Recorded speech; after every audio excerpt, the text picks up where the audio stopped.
امام کے ساتھ ملاقات کرتے جائیں، حضرت کا نذرانہ پیش کرتے جائیں۔ دیکھیں دھکا دھکا نہ کریں۔ اطمینان کے ساتھ نکلتے جائیں، اطمینان کے ساتھ ملاقات کر کے حضرت کا نذرانہ پیش کرتے جائیں۔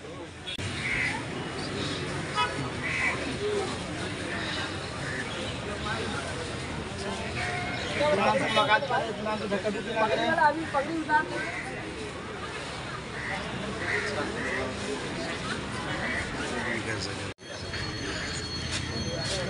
چلیے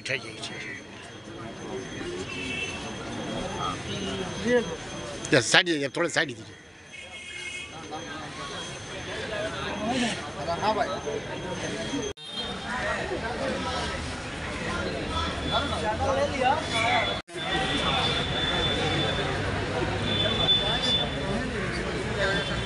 یا رسول اللہ صلی اللہ علیہ وسلم، سب سے پہلے آپ کے توسط سے آپ سبھی کے مادھیم سے اہل ایمان اہل اسلام کے ساتھ ساتھ تمام دیش بندوؤں کو عید اضحیٰ عید قربانی کی مبارکبادی پیش کرتا ہوں۔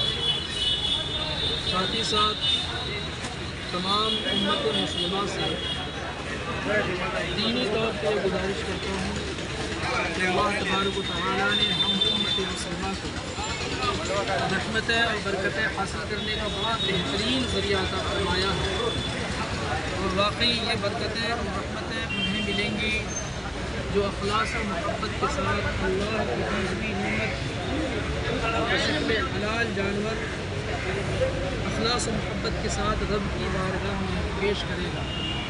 ہم امت کے لیے بڑا اچھا موقع ہے کہ اللہ کی دی ہوئی نعمت ہم قربان کریں، بس اخلاص کو ہاتھ سے جانے نہ دیں۔ مقصد اصلی کہ اللہ اس کے رسول صلی اللہ علیہ وسلم راضی ہو جائے۔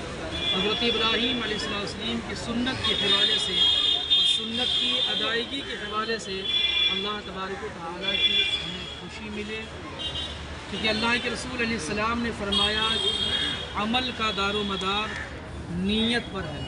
تو ہم غلاموں کے لیے بڑا اچھا موقع ہے کہ ہم اچھی نیت کر لیں، پھر عمل کریں تو پھر اللہ تبارک و تعالیٰ کی بارگاہ کی بڑی برکتوں اور رحمتوں کے ہم حقدار ہوں گے۔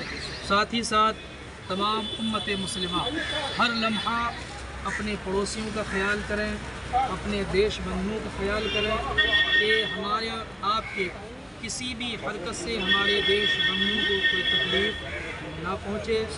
ہماری یہ عبادت ہے، ہمارے اسلام نے ہمیں یہ حکم دیا ہے، ہم قربانی پیش کرتے ہیں اور انشاءاللہ العزیز قربانی پیش کریں گے۔ قربانی پیش کرنے کا مقصد ہمارا کسی کو چڑھانا، کسی کو تکلیف دینا نہیں ہوا کرتا، ہمارا مقصد ہوتا دین کے لحاظ سے ہے، اخلاص و محبت کے ساتھ پیش کر کے اللہ اس کے رسول صلی اللہ علیہ وسلم کی رضا حاصل کرنا۔ تو تمام اہل ایمان اس کا خیال رکھیں گے انشاءاللہ العزیز، اور اس خوشی میں اپنے ان تمام بھائیوں کو بھی شریک کریں گے جو غربت و افلاس کی بنیاد پر، پیسے نہ ہونے کی اور مالی کمزوری کی بنیاد پر جو قربانی نہیں پیش کر سکتے ہیں۔ اپنی اس خوشی میں ان سبھی کو بھی محبت کے ساتھ شامل کریں، یہی پیغام ہے۔